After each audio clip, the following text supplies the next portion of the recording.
Olá pessoal, estou aqui para retomar nossas aulas de Prática de Ensino 2. As nossas aulas hoje são correspondentes ao dia 5 de março e dia 8 de março, sexta e segunda-feira. E hoje nós vamos estar trabalhando com um dos capítulos para o qual nós não tivemos um grupo específico definido para os seminários, tá bem? Então, qual é a proposta da nossa aula? Eu não vou me delongar muito para que a gente não tenha uma estrutura de aula cansativa, de vídeos e tudo mais. Vamos partir para uma metodologia ativa, onde eu vou dar os encaminhamentos, uma trilhazinha que vocês deverão seguir, tá? E a partir disso, vocês vão produzir um pequeno trabalho que já vai ser a primeira parte da prova escrita de vocês. Esse trabalho vocês podem se organizar em trios ou em dupla, como vocês acharem mais conveniente, e a partir disso nós vamos fazer um trabalho com o capítulo 3 do livro Ensino de História da Circe Bittencourt, né? Que é esse material que a gente já trabalhou os 2 primeiros capítulos e que agora trabalharemos História nas propostas curriculares, né? Então esse material vai da página 76 a 120, né? Não se assustem com o número de páginas, mas não faremos apenas a leitura. A gente vai fazer uma atividade, são algumas atividades que estão sendo propostas pela autora ao final do material, são 3 propostas, uma que se refere à análise de currículos, uma à análise de documentos e uma à análise de uma entrevista. Então vai ficar a critério de cada grupo definir qual dessas atividades vocês irão fazer.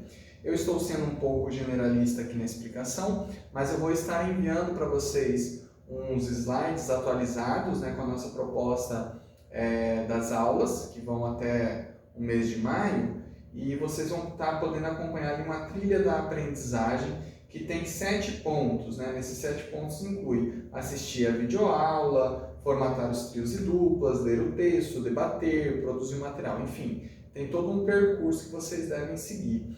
E além disso, eu quero trazer para vocês aqui, porque já que nós vamos trabalhar com currículo, é interessante que a gente entenda um pouco do que é o currículo, né? Então eu peguei esse material que foi desenvolvido por alguns professores, em geral dos Prof-Histórias do Brasil, e que chama-se Dicionário de Ensino de História, né, da professora Marieta de Moraes Ferreira e Margarida Maria Dias de Oliveira.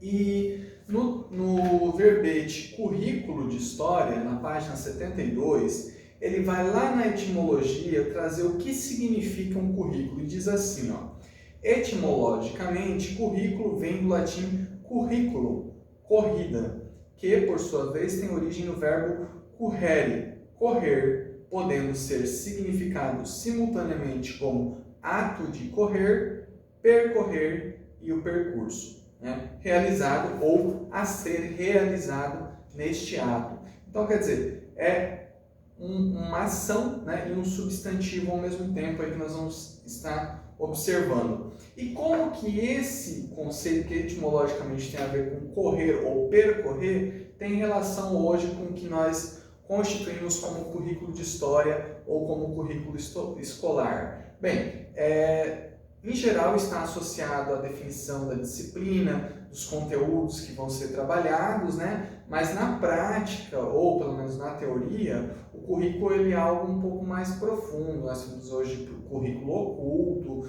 nós falamos de um currículo que consiga ser mais subjetivo e não tão objetivo, conforme nós temos aí no percurso da nossa história, né?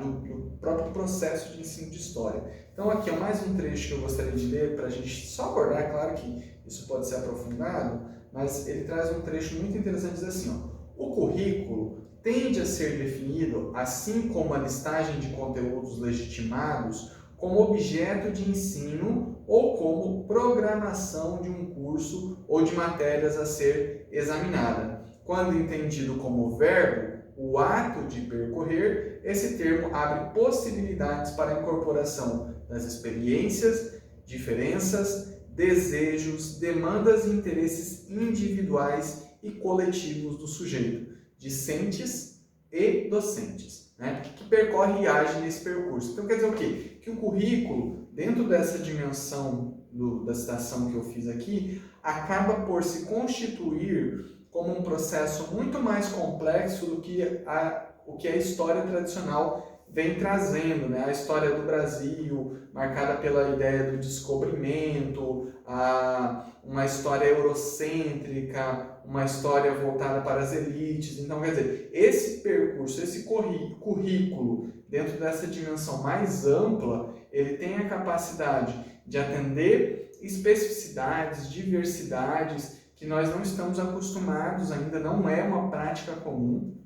Eu citei um exemplo recentemente para vocês de um trabalho que eu avaliei e que trazia um dado de uma prefeitura do Rio Grande do Sul que dizia acerca da lei que obriga o ensino de História da África, dizia assim, que naquela cidade não se trabalhava, não se havia implementado aquela lei porque naquela cidade não havia negros, né? Então, quer dizer, por mais que nós tenhamos uma lei e políticas públicas de inclusão, a gente percebe que isso ainda não é uma prática integral na nossa sociedade. Então é importante que a gente compreenda esse processo e revise. E o currículo é um dos mecanismos necessários para isso. Então, qual é o nosso objetivo? Ler o texto da Circe Bittencourt, né? Formar os grupos, discutir esse material, escolher um dos pontos, uma das atividades, das 3 atividades, e produzir um texto a partir dessas atividades que deverá ser entregue por e-mail, né? Tá tudo aqui nos slides que eu vou encaminhar para vocês, deverá ser entregue no dia 22, tá? Que vai ser o mesmo dia no qual nós vamos discutir esse capítulo todos, tá bem? Vai haver uma condução da minha parte, mas vai estar aberto aí para que a gente possa produzir e discutir. Tá bom, pessoal? Desejo uma boa leitura e um bom trabalho a todos e todas, tá bem? Até uma próxima!